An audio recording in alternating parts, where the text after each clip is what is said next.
Hey guys, how's it going? Hope you're doing well. My name is Crown, and today I'm going to read you some very interesting stories that I hope that you're gonna love. And now, without further ado, let's go!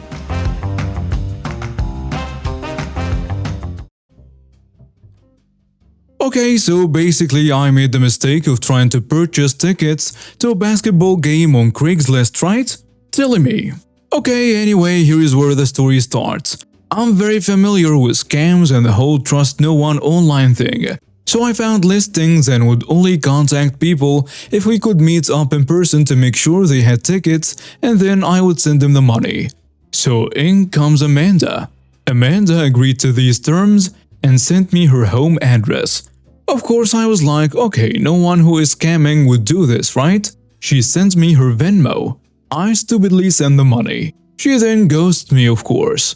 But I had her address. So I went to her house. I checked the open mailbox to see if her name was on the mail. Yep, it was. Confirmed it's her house. And then I knocked on the door, No answer. I'll come back later. I'm relentless. I'll keep showing up until I get a resolution.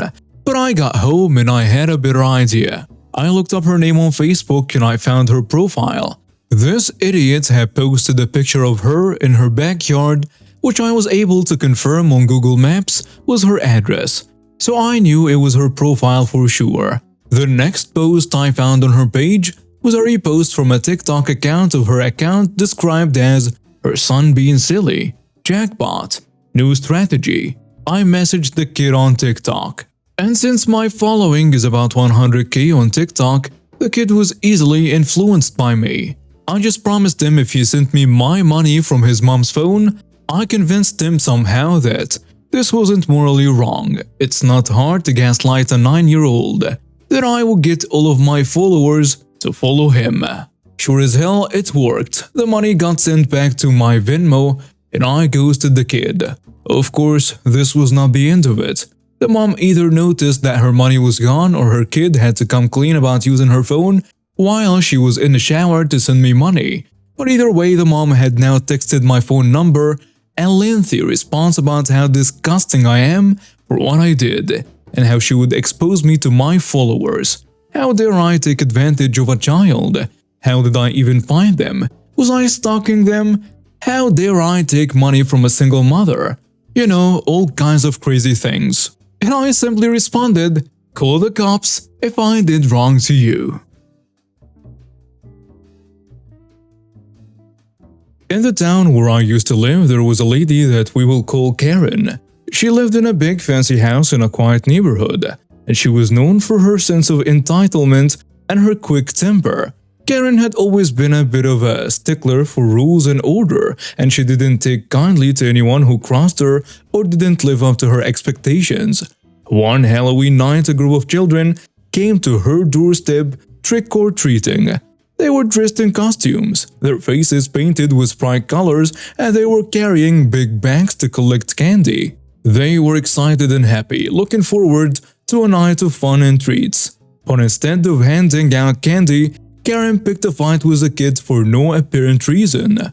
"You are too early, it's not even dark yet," she exclaimed, her voice sharp and stern.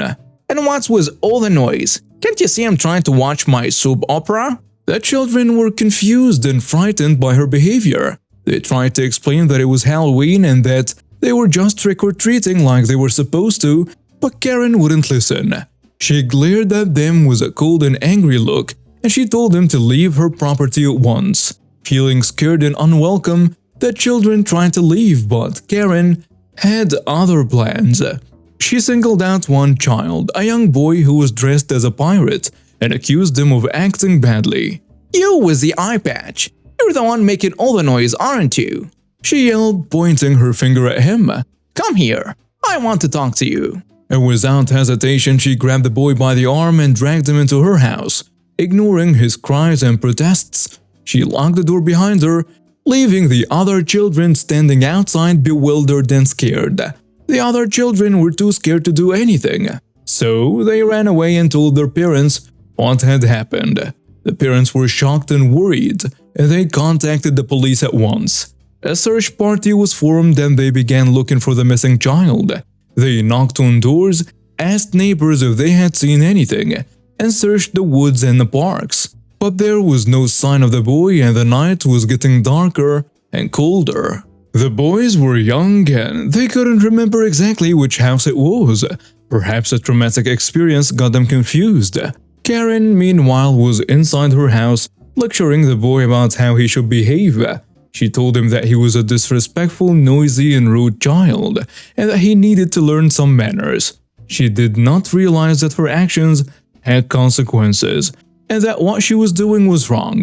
She did not understand that the boy was just a child who wanted to have fun and wear a costume.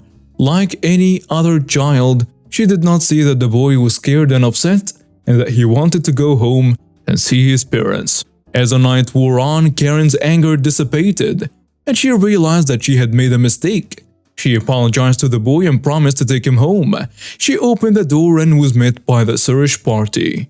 The boy was found and reunited with his parents, and the police took Karen into custody. Karen was arrested and charged with kidnapping and endangering the welfare of a child. She was shocked to find out that her actions had led to such severe consequences. She realized that her sense of entitlement had blinded her to the feelings and rights of others. She understood that her behavior was unacceptable and that she needed to change. The boy and the other children were able to enjoy the rest of their Halloween despite the traumatic experience they had to go through. Karen, for her part, faced legal consequences for her actions and also sought help for her anger issues. She realized that her behavior was just not acceptable, but also harmful to others. She made amends to the community and the child she wronged, and made a conscious effort to change her attitude and behavior. She volunteered at a local community center and made an effort to understand and appreciate the perspectives of others. Over time, she became a more empathetic and kind person and was able to make amends with those she wronged in the past. And for those asking why would someone like me know so many details about what went on behind that closed door, well, the Karen of that story is my mother. I was there witnessing the whole thing the entire time. So a couple of years ago, my grandfather died, and my grandmother decided to sell his car to help with funeral costs. Shortly after, her engine blew up and she needed a new car. She went to a small local car dealership that was in someone's front yard and bought a gently used Buick. 1 week later, the engine blew up in it, and they refused to do anything about it, and oh well, the warranty was voided because of XYZ. My uncle called him and they said not every purchase is a winner. It's luck of the draw. This of course made him upset, but there was some truth to it. About a month later, Granny calls him and tells him that once again this had happened, except this time to her bingo friend Mildred. Mildred had heard about her going there and thought it was a good idea, not realizing the issue Granny had. Bingo was every 3 weeks. This is now 2 old ladies that he knows of that have been sold defective cars that eat the dust right after buying. He learns that Sandra is wanting to trade her car in, and he gets an idea. He asks Sandra if he can buy it and she go get another car. She says deal, so he goes and gets the title transferred and a bill of sale. He goes to that guy with the 2 faulty cars and asks to sell his car as he's strapped for cash. Being the shark that he is, he lowered the price a good bit and my uncle lost $400. However, the car guy did not know that my uncle had clogged the radiator full of that stuff to clog leaks, cause there was a small slow leak. Did an oil change but apparently did not put in enough. Same with the transmission. When the guy asked, he told the truth. I did a fluid flush and there was a small leak, but I fixed it. Next day the guy called and said that this car was ruined and had no fluids at all. My uncle laughed and said, well, you should know not every purchase gives us a winner. It's luck of the draw. When I say this man owned a dealership, I mean he had 10 cars in his driveway with for sale signs, and all he did was basically buy junk cars and flip them to unsuspecting people like old ladies. I used to work as a photojournalist for a local newspaper. I used to do a bit of everything. There were days that almost all the newspaper was filled with pictures I took. The work shift in the newspaper was kinda taxing as sometimes the work shift went from 8 up to 12 hours a day depending on the news and things happening in town. After 2 years here and there I was assigned to the sports section. Not a big fan of sports myself since I'm more of a computer geek. If it wasn't an e-sport I was not interested, but sports schedule was a bit over the top. There were times when there was pro baseball, basketball and even soccer in the city I was working at. That was without even counting the school sports events. It was tiring as hell. We were 2 photographers working in that section, but since the other guy was a little old, the editor was more lenient with him. A year into the section and I was busted. I really mean it. Super tired as hell. My wife was annoyed since I was leaving to work at 6 a.m. and sometimes back till 10 p.m. and at times even later than that. On the weekends, if there were too many events, I surely was working. There was a season when I worked almost 2 months non-stop. I mean, it was all voluntary and I was paid a lot for it. I mean, monthly I was chasing 7 or 8 minimum wages, hence I was always available for them. My editor was an old-school journalist that had been working in the newspaper since day one. We used to joke that the building was built around him and crap like that. He's a total grouch, but sometimes can joke around and makes people forget he's got a temper. On baseball season, I was really tired after almost 2 months working non-stop. There was a baseball game gonna be held on Saturday afternoon. My editor called me to his office to tell me that he needed me on Saturday. Since I was totally busted but could really use the overtime, I told him sure. But for the game, I'll even be on the stadium, and when the game ends, I'll drive to the newspaper, deliver the material, and go home. My boss wasn't happy with that. He wanted me all day from 7 a.m. up until closing since he had other events. I said no and told him he should call the other guy since it was my weekend off and I really needed rest. Needless to say, he wasn't very happy with that. Afterwards, he was really rude with me on almost every occasion available, and if I did something wrong he would scold me like if I were his son. Since sports is a section that was an awkward schedule, I had some liberties with check-in time and at times I was up to half hour late. One day I checked in late, only to find him right at the entrance waiting for me. He was super pissed. He scolded me for over an hour and after he was done he wrote me up with HR. The memo from HR specified that the work shift was 8 hours and that I was to work from 7 a.m. until 5:30 p.m. No more, no less. Enter malicious compliance. From that day on, I was at 7 a.m. sharp, not a minute earlier, not a minute later. Sometimes I would arrive early but waited by the clock until it was 7 a.m. to punch in. And at 5:30 p.m. I was out the door. It was already a week abiding by the rules when the editor came to me at 5:25 p.m. and he told me that there was this university basketball game. Apparently, they rescheduled and wanted the newspaper to cover it. The editor said sure, and he wanted me to go. I just stated to him that I would really love to go, but as I recall in the memo HR made me sign that my work shift is from 7 a.m. to 5:30 p.m. And since it's 5:30, I'll be seeing you tomorrow. The color from my editor's face went from white to angry red. His voice went a bit higher while he said, "If you go, I'll be writing you up in HR." With a devilish grin, I just told him, "Extra hours are voluntary, and I don't want to do them." And I left. Next day I came in 7 a.m. sharp like a good boy and I sat in my spot. My boss came with a somber face and told me in the most fake sheepish voice he could muster, "Okay, I guess there was a bit of misunderstanding with your work hours. Since you work a bit overtime when required, the management said your work shift is a bit more flexible and you can be a bit later from time to time."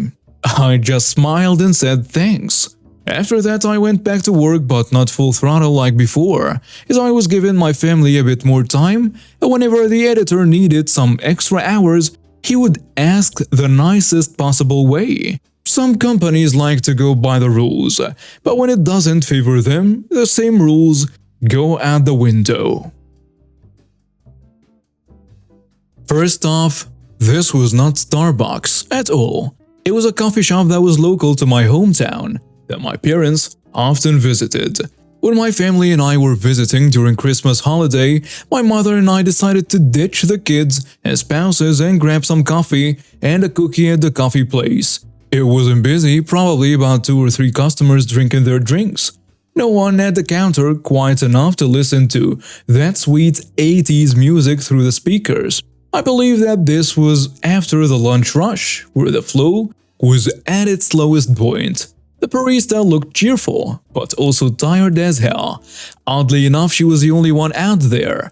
I suppose the rest of the staff must be either in the back or taking a break. After the usual greetings, she asked us what we wanted.